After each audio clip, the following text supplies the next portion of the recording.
됐습니까? 슬라이드 치고. 자, 반갑습니다. 반갑습니다. 김진아입니다. 네, 김현철입니다. 자, 이윤승입니다. 김현철 교수님, 네네네. 오늘 여기 우리가 왜 썼습니까? 네네. 저희가 6월 13일 날 여러분들이 봤던 서울시 운전지휘 문제 해설 강의 하려고 다 모였습니다. 네. 김현철 교수님, 실례지만 키가 얼마 되시죠? 저는 183 정도. 헐, 제일 밑에 있어. 모르겠어요. 저는 제일 위에 섰습니다. 계단 있습니다. 1단, 2단, 3단. 제가 제일 작습니다. 아니 근데 서울시 운전직 공무원은 어디에서 그 기출 문제 풀이하는 게 맞는 것 같아? 인서울이죠, 당연히. 인서울? 서울에서 와요. 여기 서울이야? 서울고시. 서울. 타이틀. 여기에서는 사투리 쓰면 안 돼. 예. 서울고시가. 표준으로 우리가 기출 예설 강의를 풀어야 돼. 그러면은 순서가 사회가 먼저 나와 있고, 네네네네. 그다음에 자동차 자동차 구조 원리, 원리, 그다음에 도로교통법. 내가 제일 마지막이네. 마지막. 그러면은 2020년 서울시 운전직 공무원 사회부터 여러분들 본격적으로 풀어볼 수 있도록 하겠습니다. 둘, 셋, 고맙습니다. 네, 여러분 안녕하세요. 운전직사회 김현철입니다.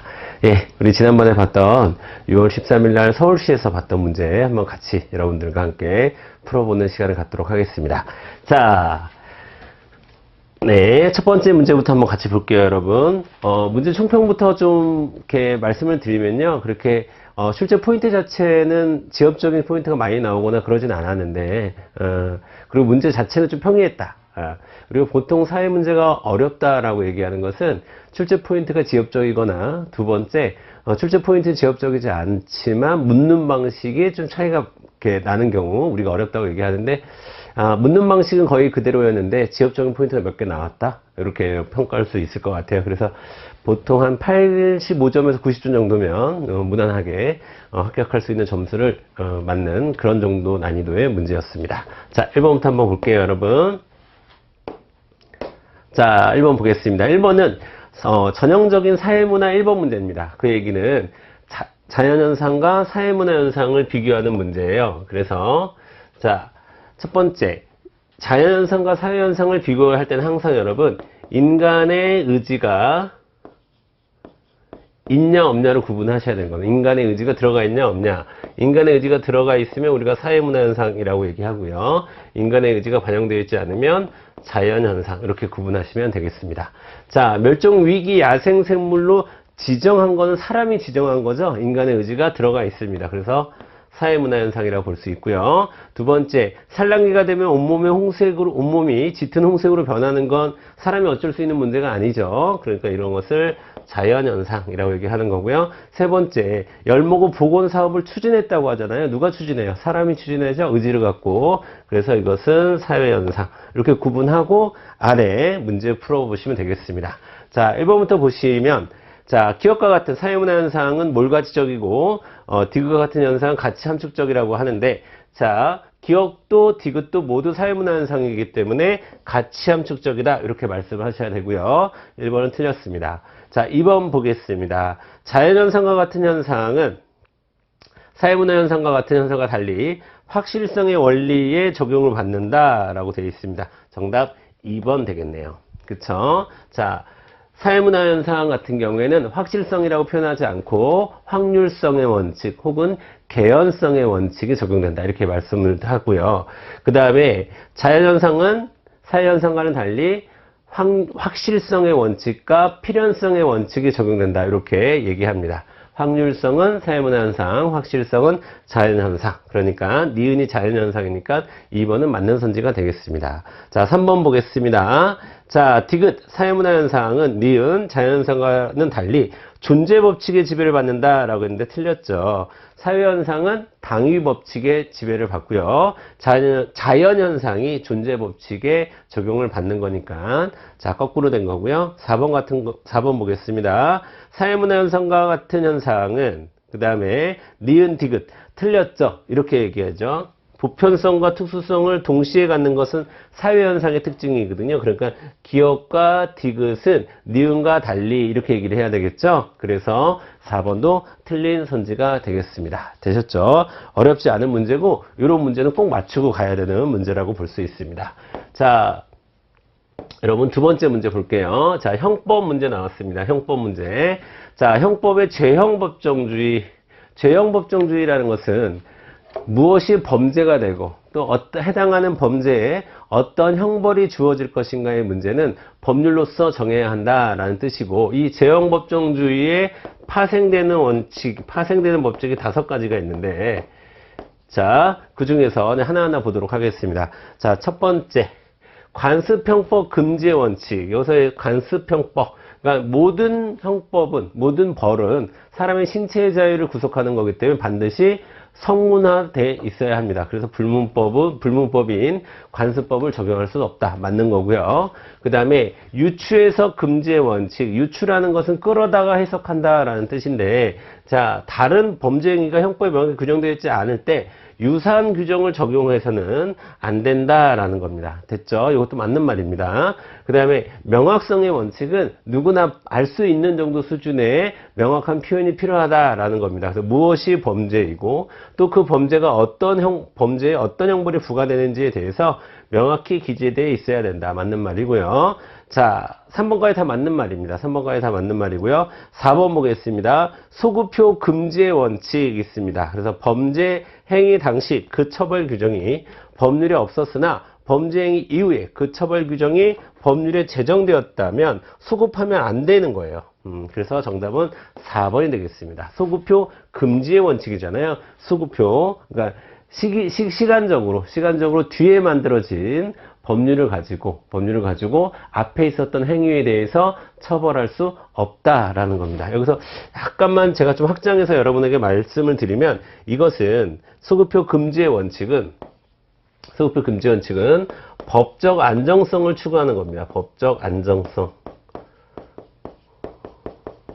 자, 법적 안정성을 추구한다는 것도 좀 세부적으로 들어가면, 자, 어떠한 법률, 이게 이런 행위를 했을 때 죄가 되고, 이런 행위를 했을 때 죄가 안 되고, 또 어떠한 죄가 되는 행위를 했을 때, 범죄를 저질렀을 때 어느 정도 형벌을 받게 되고, 이런 것들에 대해서 사람들이 뭐를 할 수 있어야 돼요? 예측을 할 수 있어야 된다는 겁니다.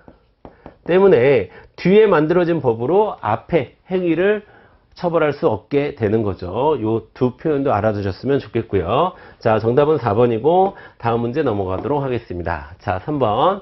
보기에 미출진 헌법상 기본권. 헌법상 기본권은 우리 운전직 사회에서 엄청 많이 나오는 출제 포인트라고 할 수 있습니다, 여러분. 그러니까 공부를 꼼꼼히 해둬야 될 포인트가 되겠습니다. 자, 볼게요. 갑은 과거 시민단체 쭉쭉쭉 이렇게 하다가, 자, 활동 내용을 수집해야 돼. 이건 사생활의 자유가 침범되는 거죠. 그래서 여기서 A는 자유권이 되겠습니다. 자유권. A는 자유권. 그 다음에 국가를 상대로 해서 소송을 제기하려고 하려면 뭐가 있어야 돼요, 여러분? 여기서의 B는 청구권이 되겠습니다. 청구권. 그 다음에 자, 같지만 주변 공정으로 인한 환경에 대한 권리, 환경권은 여러분 사회권에 해당하는 겁니다. 그러니까 이 문제를 보고 여러분 주어진 자료를 보고 A는 자율권, B는 청구권, C는 사회권을 찍고 이제 각각 기본권의 특징을 맞추는 문제였습니다. 자, 1번은 자, 자율권은 여러분 소극적 맞아요. 소극적이고 열거적 틀렸습니다. 소극적이고 보통 방어적이라고 쓰고, 그 다음에 이 열거적의 반대말이 뭐겠습니까, 여러분? 포괄적입니다. 포괄적. 그렇죠? 자율권은 방어적이면서 소극적이고 또 포괄적 성격을 갖는다. 이렇게 해야 맞는 거기 때문에 1번 선지는 틀렸습니다. 2번 볼게요. B. 청구권은 국가의 특정 행위를 요구할 수 있는 절차적 권리이다 라고 되어 있습니다. 맞습니다. 정답은 2번이 되겠네요. 어렵지 않아요. 절차적 권리 혹은 수단적 권리 이렇게 표현할 수 있겠죠. 절차적 수단적 권리다 라고 하면은 청구권의 키워드가 되는 거죠. 그 다음에 3번 보겠습니다. 사회권은 민주주의 이념 중 하나로 다른 기본권 보장의 전제 조건이 되는 기본권이다 라고 되어 있는데, 여러분 여기서 얘기하는 것은 C가 아니라 뭘까요? 여기 없는 거예요. 뭘까요? 평등권에 대한 설명입니다. 3번 선지는 평등권에 대한 설명을 이렇게 할 수 있습니다. 다른 기본권 보장의 전제 조건이 되는 것은 평등권이 되는 거고요. 4번 보겠습니다. A는 B와 C의 보장과 실효에 의한 수단적 성격을 갖는다. 수단적 성격을 갖는 것은 B입니다. B. 됐죠? 절차적 수단적 청구권을 이야기하는 거죠. 자, 이렇게 해서 3번 문제 같이 봤고요. 자, 그 다음에 4번 문제 한번 같이 보도록 하겠습니다. 자, 보기에 가와 다는 개인과 사회 관계를 자, 개인과 사회 관계를 바라보는 관점은 명목론 아니면 실제론이겠죠. 먼저 명목론과 실제론을 띄워놓고 밑에 자료를 한번 읽어보도록 하겠습니다. 자, 무엇보다 중요한 것은 개개인의 능력이라고 합니다. 여러분, 개인을 강조하면 뭡니까? 명목론이죠. 자, 바로 넘어가겠습니다. 자, 조직 문화를 강조하고 있네요. 이건 뭡니까? 실제론입니다. 자, 사회 명목론, 사회 실제론. 자, 1번부터 보도록 하겠습니다.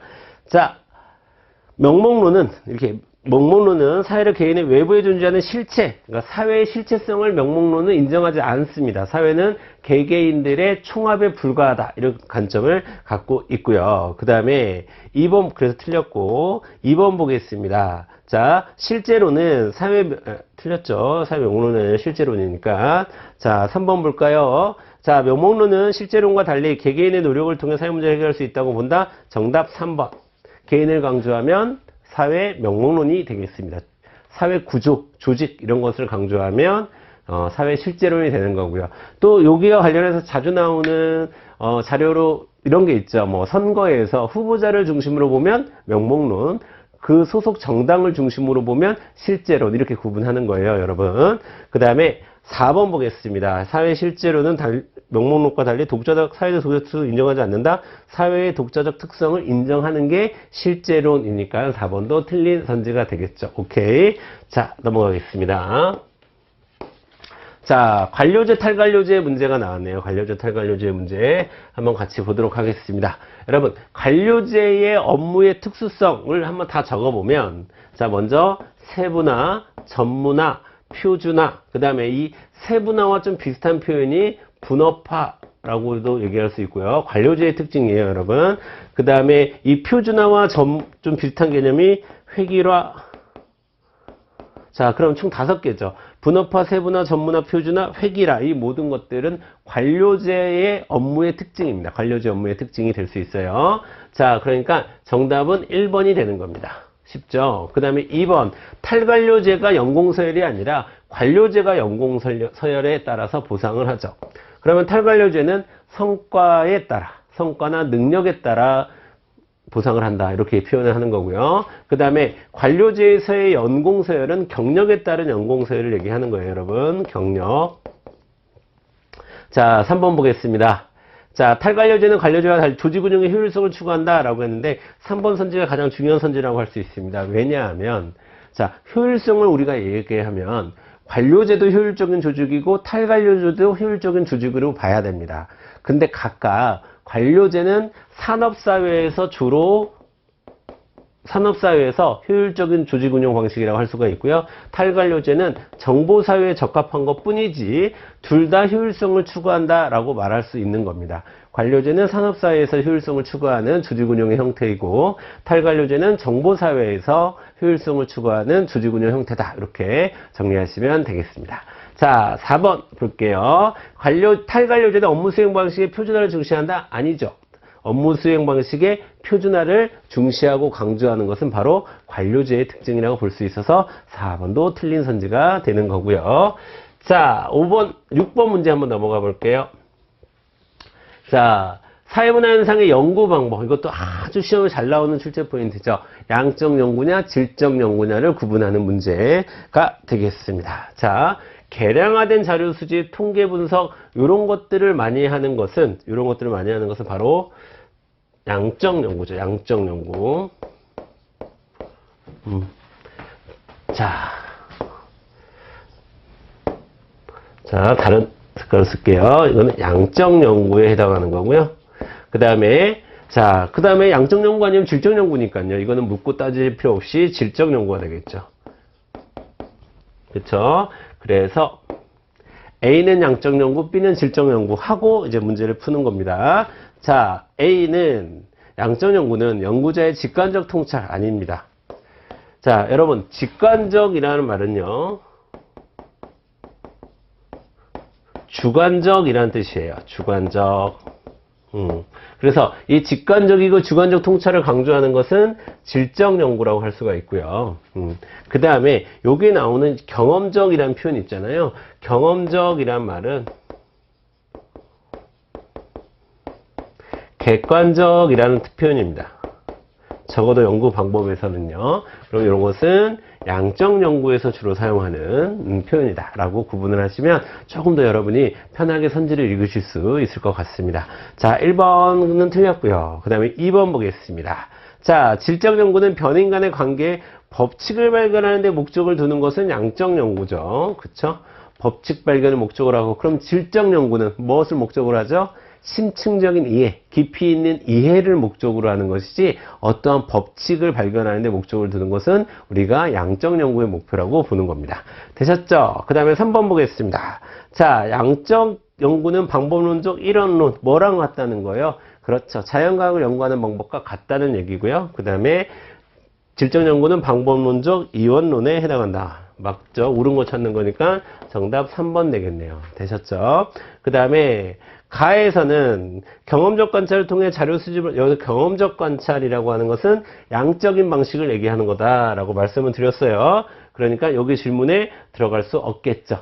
됐죠? 자, 여기에는 질적 연구의 특징을 나타내는 질문이 들어가야 되는 거기 때문에 경험적 관찰은 물론 자료 수집 방법에서의 관찰법, 참여 관찰법은 질적 연구에 해당하지만 여기서 요게 더 중요한 표현이에요. 경험적이라는 표현. 경험적 관찰이라고 하는 것은 양적 연구에서 주로 쓰이는 표현이다. 이렇게 여러분이 구분을 해주시면 좋겠습니다. 그래서 6번의 정답은 3번이 되겠습니다.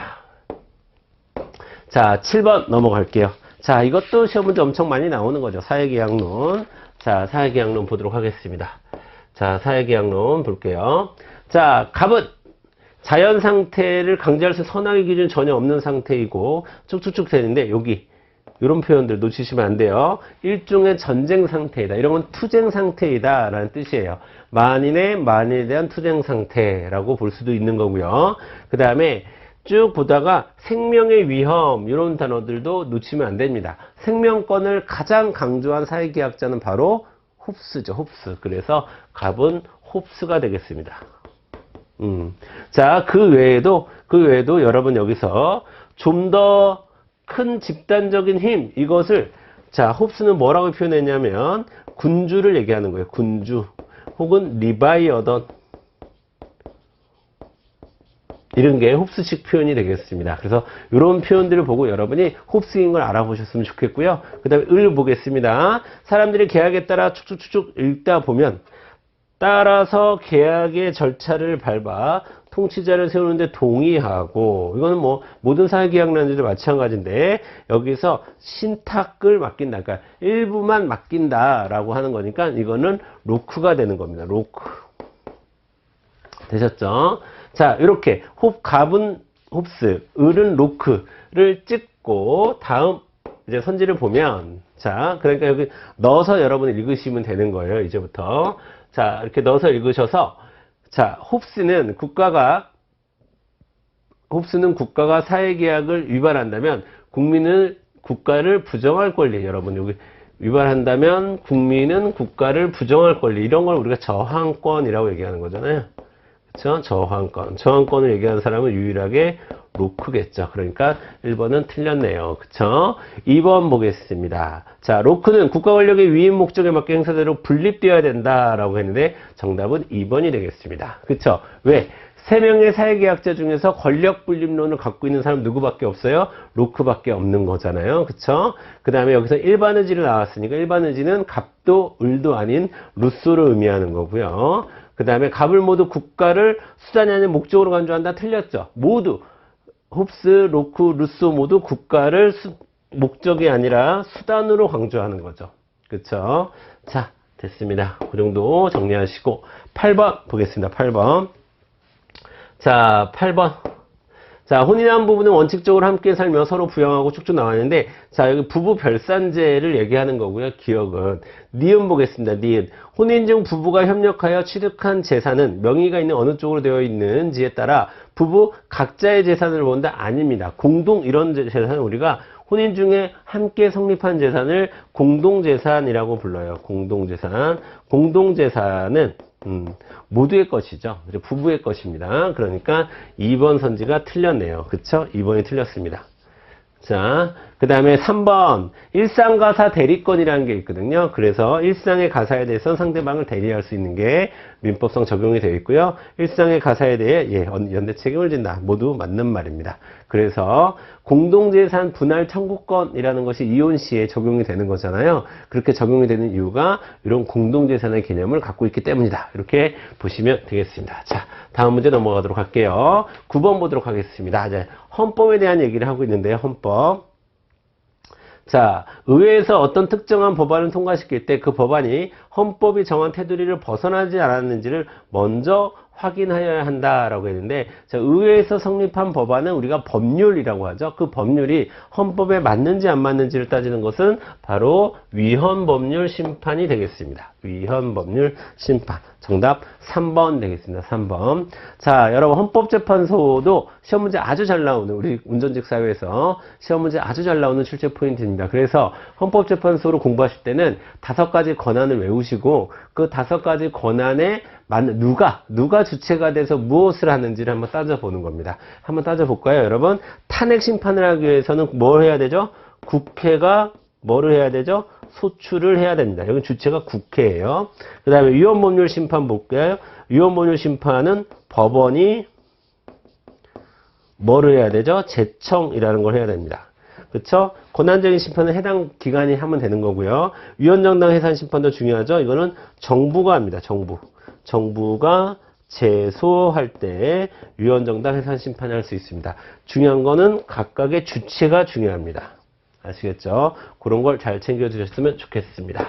자, 그 다음에 10번 문제 넘어가 보도록 하겠습니다. 자, 보기에서 밑줄친 부분에 대한 사례 발표로 보기에서 가장 어려운 것은 이라고 되어 있는데, 자, 노동관련법에 대한 피해 사례를 쭉 얘기하고 있는데, 여러분 정의 얘기를 보면 자, 다시 한번 자, 정의 얘기를 한번 보면 정의 뭐라고 했냐면 경영개혁에 대해서 반대하고 이 문제에 대해서 단체 교섭을 하겠대요. 자, 여러분 노동자가 갖고 있는 노동 3권 3가지 외우고 계시죠? 그렇죠? 단결권, 단체 교섭권, 단체 행동권. 그 중에서요, 여러분 단체 교섭권은 임금이라든가 근로조건 등을 협상할 수 있으나 회사의 경영방침에 대해서는 단체 교섭의 안건으로 삼을 수 없습니다. 그걸 물어본 거예요. 그래서 정의 얘기는 틀린 말이 된 겁니다. 아시겠죠? 여러분 이것도 뭐 자주 나오는 출제 포인트는 아닙니다. 하지만 나왔으니까 꼭 챙겨 두시기 바라겠습니다.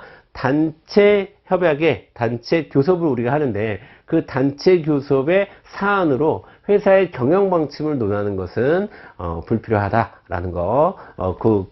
주로 임금이 얼마가 될지 임금 협상이나 근로조건에 관한 협상을 주로 하는 곳이 단체 교섭이다라는 거 잊지 마시고요. 그래서 정답은 4번이 되겠습니다. 자, 11번 넘어가도록 하겠습니다.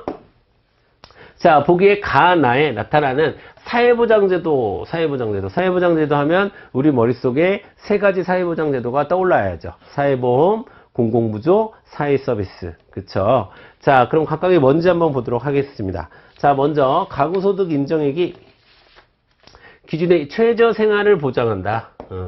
이거는 국가지방자치단체에서 생계나 의료급여를 지급한다. 공공부조를 설명하고 있는 거죠. 자, 곧 닥칠지도 모르는 노령, 사망, 장애와 같은 그런 사회적 위험에 대비하기 위해서 보험을 드는 것을 우리가 이렇게 고용주 등이 분담하는 것을 우리가 뭐라고 하냐면 사회보험이라고 얘기하는 거죠. 자, 그래서 공공부조와 사회보험은 우리가 외우고 있는 게 필요해요. 좀 외울 필요가 있습니다, 여러분. 자, 공공부조의 종류는 4가지 정도 여러분 외우시면 좋고요. 그다음 사회보험은 5가지를 외우고 계셔야 돼요.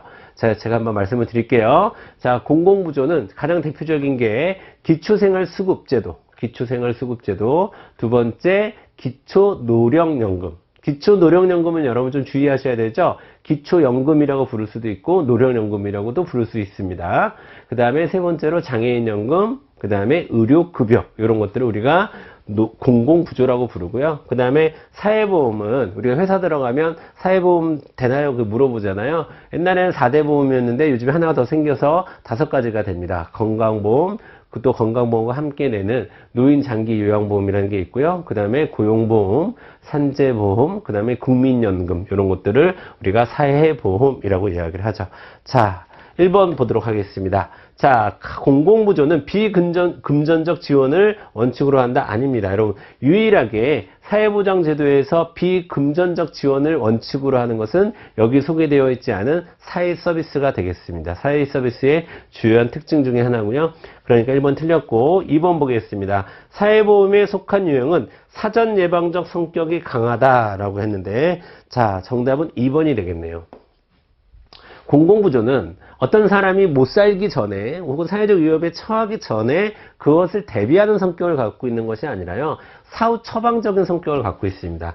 이거는 사후 처방적인 성격을 갖고 있고, 보험 같은 경우는 이러한 위험이 닥칠지도 모르기 때문에 미리미리 보험을 들어두는 거잖아요. 사전 예방적 성격을 갖고 있다. 그래서 2번 맞는 거가 되겠습니다. 자, 공공부조에 속한 유형은 사회보험에 속한 유형과 달리 소득재 분배 효과가 크다라고 했는데, 나타난다라고 했습니다. 나타난다. 자, 여기서 여러분 주의하셔야 될 거, 소득재 분배 효과는 공공부조와 사회보험 둘 다에서 나타납니다. 나타나기는 사회보험도 소득재 분배 효과가 나타나요. 왜냐하면 보험료를 낼 때 부담 능력에 따라, 다시 얘기해서 소득과 재산에 따라 보험료가 책정되기 때문에 소득재 분배 효과가 발생은 합니다. 하지만 소득재 분배 효과가 어디가 더 크냐라고 혹시라도 시험 선지에서 물어보면 우리는 어디로 가야 돼요? 그렇죠. 공공부조로 가야 되는 겁니다. 정리해 드릴게요. 자, 공공부조는 소득재 분배 효과가 크다. 하지만 사회보험도 소득재 분배 효과가 있긴 있다. 그러면 여기 선지에서 소득재 분배 효과가 나타난다라고 했으니까 달리라는 표현을 쓰면 안 되죠. 가와 나 모두 소득재 분배 효과가 나타나기 때문에. 자, 그래서 3번은 틀렸고요. 4번 보겠습니다. 사회보험에 속한 유형은 공공부조에 속한 유형과 달리 수혜 대상자가 수혜 정도에 따라 아니에요. 수혜 정도에 따라가 아니라 지금 방금 말씀드린 대로 부담 능력에 따라, 소득과 재산과 같은 부담 능력에 따라 결정되는 것입니다. 그래서 뭐가요? 보험료가요. 그래서 4번도 틀린 선지가 되는 거고 정답은 2번이 되겠네요. 자, 12번 보도록 하겠습니다. 여러분. 자, 세금 문제 나왔네요. 세금 문제. 자, 소득세율과, 세금 문제가 아니군요. 여러분, 제가 잘못 봤습니다. 자, 이거는 이제 경기 안정화 정책. 그쵸? 총수요 관리 정책에 대한 문제가 나왔습니다. 그쵸? 자, 볼게요. 현재 경기 상황을 극복하기 위해서 대책은 무엇입니까? 라고 했는데, 여러분, 소득세율이 인상됐잖아요. 그쵸? 소득세율이 인상이 됐고, 그 다음에 지급준비율을 인상했습니다. 자, 여러분, 세율과 지급준비율을 인상했다는 것은 지금이 뭐라는 거예요? 후경기라는 거예요. 후경기. 자, 후경기라는 것은 AD가 지나치게, 충수요가 지나치게 상승하고 있는 상황을 얘기하는 거거든요. 그래서 세금을 많이 걷고, 그쵸? 정부 지출을 줄여야 되고, 그 다음에 이자율, 각종 율자 들어가는 거, 이자율, 재할인율, 지급준비율, 이런 것들을 인상시킴으로써 통화량을 감소시켜야 되는 거겠죠? 자, 그래서 1번부터 보도록 하겠습니다. 여러분, 금융정책과 재정정책으로 나누는데, 재정정책은 정부기관이 직접, 금융정책은 중앙은행이 쓰는 정책이죠. 그래서 세율을 우리가 가지고 움직이는 것은 정부가 직접 하는 거기 때문에 금융정책이 아니라 재정정책이라고 우리가 부릅니다. 그래서 1번은 틀렸고요. 2번 보겠습니다. 자, 소득세율의 인상을 통해서 가계의 가처분 소득은 증가한다라고 했는데, 여러분, 가처분 소득이라고 하는 것은 쓸 수 있는 소득이란 뜻이에요. 처분 가능한 소득. 처분 가능한 소득은 전체 소득에서 쓰지도 않는데 나가는 비소비 지출을 빼는 겁니다. 비소비 지출을 뺐을 때 가처분 소득이 되는 거예요. 그러면 내가 원래 벌어들였던 소득에서 비소비 지출을 빼야 되는데, 이 비소비 지출이 바로 세금, 뭐 사회보험료, 대출이자 이런 것들을 얘기하는 겁니다. 특히 세금. 그래서 소득에서 세금을 빼면 자, 요게 비소비 지출 세금이 커지면 가처분 소득은 어떻게 될까요? 그렇죠. 줄어들게 되는 거죠. 그만큼 세금을 많이 내기 때문에 실제로 내가 쓸 수 있는, 처분할 수 있는 소득은 줄어드는 거다라고 봐야 되기 때문에 2번도 틀렸고요. 그 다음에 3번 보겠습니다. 지급준비율 인상을 통해서 통화량을 감소시켜야 됩니다. 언제는요? 후경기 때는 통화량을 감소시켜 줘야 돼요. 그 다음에 4번, 소득세율을 인상시키는 거나 지급준비율을 인상하는 거나 모두 총수요를 감소시키는, AD를 떨어뜨려서 자, 물가를 안정시키기 위한 정책에 해당한다. 정답 4번 되겠습니다. 되셨죠? 자, 다음 문제 넘어가 보도록 하겠습니다. 자, 13번. 이것도 자주 출제되는 문제는 아닌데 아주 쉬워요. 그러니까 여러분들이 꼭 챙겨주고 가야 되는 금융상품에 대한 문제가 나왔습니다. 자, 먼저 자, 금융상품 중에서 기한이 정해져 있는 만기가 존재하는 금융상품은 채권밖에 없습니다. 그쵸? 그 다음에 두 번째, 금융상품 중에서 배당 수익, 즉 배당금을 받게 되는 금융상품은 주식밖에 없어요. 그럼 C는 주식이 되는 거예요. 그쵸? A는 자동으로 여기 세 가지가 주어졌으니까 예금이 되겠죠. 요구불 예금이 되겠죠. 자, 이렇게 찍고 밑에 선지를 지금 푸는 겁니다. 자, 됐죠, 여러분? 1번부터 보도록 할게요. 자, A는 예금자 보호법 혹은 예금자 보호제도의 적용을 받습니다. 그 다음에 2번 보겠습니다. 채권 발행 기간은 채권을 발행할 경우 부채가 증가. 맞아요. 채권이라고 하는 것은 발행하면 나중에 그 사람한테 꼭 갚아야 되는 거거든요. 여러분, 채권은 차용증서와 비슷한 겁니다. 꼭 꾸고 갚는 거를 얘기하는 거예요. 자, 그 다음에 자, 3번 보겠습니다. 3번. 자, 채권과는 달리 주식은 시세 차익을 얻을 수 있다라고 되어 있습니다. 자, 여러분, 시세 차익은 채권도 그 다음에 주식도 모두 누릴 수 있는 겁니다. 자, 시세 차익은 모두 발생하는 거예요. 자, 그래서 3번이 틀렸네요. 그쵸? 옳지 않은 거 찾는 거니까. 자, 채권과 주식 모두 시세 차익은 발생할 수 있다. 채권은 시세 차익과 이자를 얻게 되는 거고요. 이자를 얻으려고 하는 금융상품이고, 주식은 자, 시세 차익과 배당금을 얻으려는 금융상품입니다. 그러니까 채권과 주식 모두 시세 차익은 들어가 있다는 것이죠. 그러니까 3번이 틀렸습니다. 그 다음에 가에는 이자 수익을 얻을 수 있는가? 라는 질문이 들어가면 예금도 채권도 모두 이자 수익을 얻을 수 있어요. 자, 그러면 이것도 마저 정리할까요? 예금은 이자 수익만을 얻을 수 있습니다. 그러니까 예금은 이자 수익만. 그 다음에 채권은 시세 차익과 이자 수익을. 그 다음에 주식은 시세 차익과 배당금을 얻으려고 노력하는 금융상품이다. 이렇게 정리해 주시면 되겠습니다. 정답은 3번이 되는 거고요. 자, 14번 넘어가겠습니다. 자, 헌법 개정에 대한 문제인데요. 헌법 개정안. 자, 1번부터 볼까요? 국회의원 제적 3분의 1 틀렸습니다. 옳지 않은 거 찾는 거니까 벌써 답이 나왔네요. 제적 2분의 1이겠죠. 제적 2분의 1. 그 다음에 공고권자는 당연히 대통령이고, 며칠 이상? 20일 이상. 20일 이상 대통령이 공고를 해야 되고요. 그 다음에 60일 이내에 국회의결을 해야 되죠. 이때 국회의결의 정족수는 제적 3분의 2가 되는 겁니다. 그렇죠? 됐습니다. 자, 그 다음에 그래서 정답은 1번이 되는 거고요. 14번의 정답은 1번이 되는 거고. 자, 15번 보도록 하겠습니다. 자, 이것도 자주 나오는 출제 포인트는 아니지만 어렵지 않은 출제 포인트라고 할 수 있습니다. 시장경제체제와 계획경제체제를 구분하는 문제였습니다. 자, 볼게요. 생산수단의 사적 소유를 인정하는 경제체제는 A라고 대답했으니까 A가 시장경제체제가 될 수 있고요. 그 다음에 B는 계획경제체제가 될 수 있겠죠. 됐습니까? 그 다음에 1번부터 보도록 하겠습니다. 자, 옳은 걸 찾는 거예요. 옳은 거. 자, 시장경제체제는 기본적인 경제 문제 해결에서 형평성을 강조한다 라고 했는데 아니죠. 형평성보다는 시장경제체제에서는 효율성을 더 강조합니다.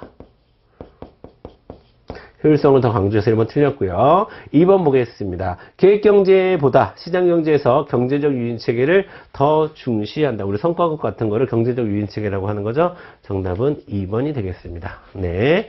자, 그 다음에 자, 기억에는 아니요, 니은에는 예가 들어간다라고 했는데 거꾸로 들어가야 되죠. 기억에는 예가 들어가야 되고 여기는 예가 들어가야 되고 여기가 아니요가 들어가야 되겠죠. 그 다음에 4번 가 질문에 보이지 않는 손을 중시하는가 라고 하면 이 질문 들어갈 수 없죠. 그것도 여기가 예로 대답해야 되고 여기가 아니요라고 대답해야 되니까요. 이 보이지 않는 손이 뭡니까 여러분? 시장 가격을 의미하는 거죠. 그래서 1번과 3번과 4번은 틀린 선지고요. 2번이 맞는 선지가 되겠습니다. 자, 16번 넘어가 보도록 할게요. 자, 16번. 자, 세금을 국가나 지방자치에서 납부하는 사람을 납세자라고 하고 부담하는 사람을 담세자, 부담하는 사람을 담세자라고 했을 때 납세자와 담세자가 일치 여부에 따라 조세를 분류. 이거는 간접세는 일치합니까? 일치하지 않습니까? 이거는 일치하지 않아요. 납세자는 기업인데 담세자는 소비자일 경우가 많습니다. 뭐는요? 간접세는요. 하지만 소득세와 재산세와 같은 직접세는 일치하죠. 뭐가 일치해요? 납세자와 담세자가 일치한다 라고 볼 수 있습니다. 자, 1번 보겠습니다. 자, 납세자와 담세자가 일치하는 조세는 니은으로 가셔야 되고요. 직접세를 얘기하는 거고요. 1번 틀렸고 2번. 자, 직접세는 주로 소비지출에 부과되는 조세. 소비지출에 부과되는 조세는 우리가 흔히 부가가치세, 주세, 유류세 이런 것들 얘기하는데 이런 것도 대부분 자, 기업 간접세에 해당하는 설명입니다. 그 다음에 조세에 대한 저항이 더 강한 것은 직접세가 좀 더 강해요. 그래서 우리가 종합부동산세 이런 거 하면 이게 잘 사는 동네에서 저항이 엄청나게 크잖아요. 그래서 선거 때도 굉장히 큰 이슈가 되고 근데 우리가 부가가치세처럼 어떤 것을 샀을 때 뭐 기름을 넣었을 때 들어가는 세금이라든가 술을 샀을 때 내는 세금이라든가 이런 것들은 그 사는 비용에 들어가기 때문에 크게 저항 없이 세금을 징수할 수가 있는 겁니다. 그래서 자, 정답은 자, 3번은 틀린 거죠. 3번은 틀린 거고. 자, 거꾸로 돼야 되죠. 직접세가 간접세보다 조세에 대한 저항이 강하다 이렇게 얘기해야 되는 거고요. 그 다음에 소득세 분배 효과가 상대적으로 큰 것은 바로 직접세의 특징입니다. 그러니까 니은이 기업보다 소득세 분배 효과가 크다라고 말할 수 있는 거죠. 정답은 4번이 되겠습니다. 4번. 자, 여러분 소득세 분배 효과가 더 크다라는 말을요. 우리 시험에서는 어떻게도 얘기하느냐. 조세 형평성을 추구한다. 그리고 시험에 출제되기도 하니까 주의하시고요. 자, 여러분 17번 문제 한번 같이 보도록 하겠습니다. 17번. 자, 보기의 사례의 민법상의 판단으로 가장 옳은 것은 이라고 나왔는데 만 17세네요. 그쵸? 만 17세고 자, 법정 대리는 부모의 동의 없이 스마트폰을 샀어요. 그쵸? 그리고 고가의 스마트폰 매매 계약을 체결했습니다. 자, 1번부터 보도록 할게요. 자, 갑과 을의. 그러니까 여기서 일단 만 17세니까 뭡니까? 미성년자죠. 자, 미성년자는 우리 민법상 제한 능력자에 해당합니다. 행위 능력이 제한되는 사람에 해당하고 행위 능력이 제한되는, 즉 제한 능력자의 행위는 민법상 무효 사유가 아니라 취소 사유에 해당합니다. 그런데 1번을 보면 당연히 처음부터 효력이 발생하지 않는다. 이게 무효에 대한 설명이거든요. 그래서 자, 무효가 아니라 뭐에 해당해야 된다? 취소에 해당해야 된다. 그러니까 1번 틀렸습니다. 됐죠? 그 다음에 을은 판매자 을은 갑 본인에게 계약을 취소할 것인지에 대한 확답을 촉구할 권리를 갖는다라고 했는데 이런 것을 여러분 최고권이라고 해요. 확답을 촉구할 권리, 독촉할 수 있는 권리를 최고권이라고 부릅니다. 자, 맞아요. 최고권 할 수 있으나 그런데 본인에게 할 필요는 없는 거죠. 각 본인에게 할 게 아니라 지금 본인의 법정 대리인에게 해야 되는 거죠. 법정 대리인에게. 자, 그러니까 2번도 틀렸고요. 3번 보겠습니다. 을은 갑과 계약을 체결할 당시에 갑이 미성년자임을 몰랐을 경우에만, 일부러 알았을 경우에는 안 돼요. 몰랐을 경우에만 일방적인 철회권을 행사할 수 있다. 정답 3번이 되겠습니다. 4번 매매계약이 성립되는 시기는 매매대금이 완납되는 시점이 아니라 여러 모든 계약은요. 모든 계약은 청약과 승낙에 의해서 계약은 체결되는 겁니다. 이거 주세요. 그래. 그러면 끝나는 거예요. 계약서 법적으로 꼭 써야 되는 건 아니에요. 계약금 법적으로 꼭 써야 되는 건 아니에요. 아시겠죠? 청약과 승낙으로서 계약은 성립되는 것이다. 그러니까 4번도 틀렸습니다. 자, 여러분 이 파트에서 제한능력자의 법률행위와 관련해서 최근에 시험 문제가 가장 많이 나온 것은 자, 미성년자 또는 제한능력자와 거래한 상대방을 위한 보호조치예요. 그 첫 번째가 여기 나온 최고권이고요. 두 번째가 철회권이 있고 그 다음에 세 번째로 취소권 배제라는 것도 있어요. 아시죠? 사술이나 속임수를 썼을 때 그때 취소권을 배제하는 거 이런 것도 잘 챙겨두시길 바라겠습니다. 정답은 3번이었고요. 자, 다음 문제 보도록 하겠습니다. 18번 문제 볼게요. 우리나라 헌법의 기본 원리를 이야기하고 있네요. 자, 우리나라 헌법의 기본 원리를 실현하기 위한 내용. 자, 이런 거 다 뭡니까? 문화국가 원리에 해당하겠죠. 자, 그러면 여러분 문화국가의 원리에서 핵심은 바로 교육이에요. 교육. 그렇죠? 교육을 활성화하는 것도 문화국가의 원리가 적용이 되는 겁니다. 그러니까 이거 맞고요. 그 다음에 뭐 이거는 뭐 부나마나 맞는 거고. 그렇죠? 자, 그래서 정답은 1번이 되는 거고요. 자, 디귿과 리을은 여러분 뭘 얘기하는 거죠? 우리 그 헌법의 기본 원리에서 이거 뭐 얘기하는 거죠? 복지국가의 원리라고 할 수 있습니다. 복지국가의 원리. 자, 그래서 기업과 리을은 문화국가의 원리. 그 다음에 디귿과 리을은 복지국가의 원리. 정답 1번. 어렵지 않은 문제고요. 자, 그 다음에 19번 보도록 하겠습니다. 제가 봤을 때 2번 서울시 문제에서 가장 변별력이 강하고 좋은 문제는 19번이라고 할 수 있습니다. 아주 좋은 문제고요. 좀 어렵다라고 시험장에서 충분히 느낄 수 있는 그런 문제입니다. 한번 같이 한번 저랑 정복해 보도록 하겠습니다. 이런 문제의 포인트는요, 요겁니다. 요거. 100명. 자, 그리고 여러분, 요거는 지금 무엇이 주어진 겁니까? 생산 비자료예요? 생산량 자료예요? 생산 비자료라고 할 수 있습니다. 노동자가 몇 명이 필요한지, 몇 개가 생산되는지가 나오는 게 아니라 몇 명이 필요한지가 나오는 거잖아요. 그러니까 요런 것들을 기회비용을 계산할 때는 좀 특이하게 거꾸로 해줘야 되는 거죠. 그래서 여기서 주어진 게 분자로 올라가줘야 돼요. 분자로. 자, 그러면 이거는 5분의 4가 되는 겁니다. 자, 이 얘기는 뭐냐면, XJ와 YJ를 바꿀 때 이 4명으로는 YJ를 5분의 4개밖에 생산 못 한다는 거예요. 이거는 개. YJ 5분의 4개가 되는 거고요. 이거는 4분의 5 이렇게 되는 거죠. 됐죠? 그 다음에 이쪽 거는 4분의 2니까 2분의 1, 2가 되는 겁니다. 아시겠죠? 자, 이렇게 여러분 정리를 해주시고, 그 다음에 이제 밑에 선지로 내려오도록 하겠습니다. 자, 갑국은 YJ 한 개를 최대 25개 생산할 수 있다라고 되어 있는데, 여러분, 자, 이것도 잘 보세요. 100개가 키워드라고 했죠? 그러니까 5명, 하나를 만드는데 5명이 필요한 거예요. 그럼 몇 개를 총 만들 수 있어요? 20개를 만들 수 있겠죠. 그쵸? 20개를 생산할 수 있다. 그러니까 1번 틀린 거고. 그 다음에 각국은 XJ 한 개 생산했다는 기회비용은 YJ 4분의 5가 아니라 5분의 4라고 해야 되고요. 그 다음에 3번 보겠습니다. 3번. 자, 각국은 기회비용이 더 낮은 쪽에서 특화시켜내는 건 똑같아요. 생산비 자료이든 생산량 자료이든. 그래서 각국은 YJ를 상대적으로 YJ가 더 작기 때문에 YJ를, 그 다음에 을국은 XJ를 비교의가 갖게 되는 겁니다. 그리고 을국은 XJ 10개와 여러분 XJ 10개를 생산하기 위해서 몇 명의 사람이 을국에서 몇 명이 필요해요?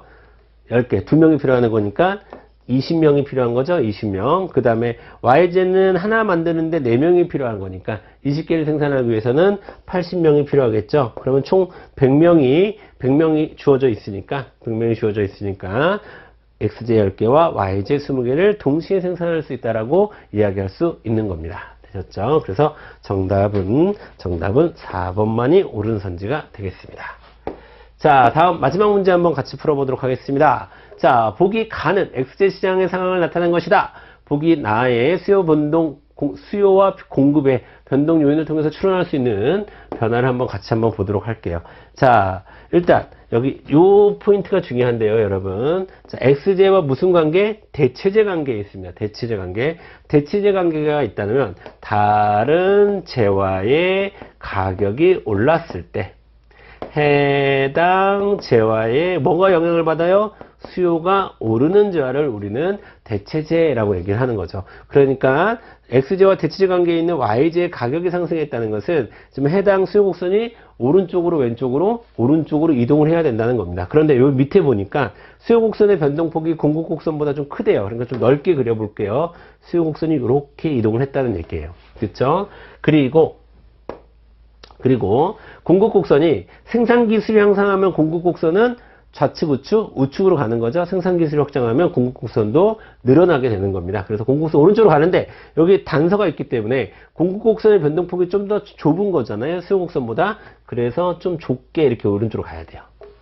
그러면 균형 가격은 여기에서 설정이 되는 겁니다. 그러니까 자, 균형 가격은 상승하게 되는 거고요. 균형 거래량도 증가하게 된다라고 표현을 해야 됩니다. 여기서도 중요한 건 이 단서 조항이 중요했던 거예요. 단서 조항. 이 단서 조항을 보고 수요 곡선과 공급 곡선의 변동폭을 확보해야지만 이 문제를 풀 수 있었다라고 볼 수 있었습니다. 자, 이렇게 해서 우리가 수업 문제 같이 한번 풀어봤습니다, 여러분. 일단 여러분 시험 보느라 정말 고생이 많으셨고, 제가 전반적으로 처음에 시작할 때도 말씀드렸지만 약간의 어려운 문제가 몇 개 섞여 있었으나 쉬운 문제도 굉장히 많이 있었던, 우리가 기본적인 암기만 되어 있으면 풀 수 있었던 문제들이 좀 많이 있었습니다. 하지만 제가 좀 풀어드렸던 19번, 20번과 같은 경제 문제는 약간은 좀 어렵다라고 우리가 평가할 수는 있겠습니다. 그리고 약간 까다로운 문제가 그 앞에 한두 개 정도 있었긴 했는데 전반적으로 평이한 문제로 구성되었던 시험이었고 출제 포인트를 많이 벗어나지 않은 그런 문제였다라고 평가할 수 있습니다. 그리고 앞으로 저와 함께 우리 또 앞으로 이제 공부를 이 영상을 보시는 분 중에서 공부하시는 분들은 이제 운전직 사회를 저와 함께 같이 공부를 하시면 제가 여러분들이 공부해야 될 양을 최대한 줄여드리고 무엇을 암기해야 되고 무엇을 중심으로 저 개념을 이해해야 되고 또 문제가 나왔을 때 어떻게 적응해야 되는지 실전력을 높여주는 그런 수업을 여러분과 함께 하기를 기대하겠습니다. 자, 여러분 영상 보시느라고 수고하셨습니다. 이 정도로 마칠게요.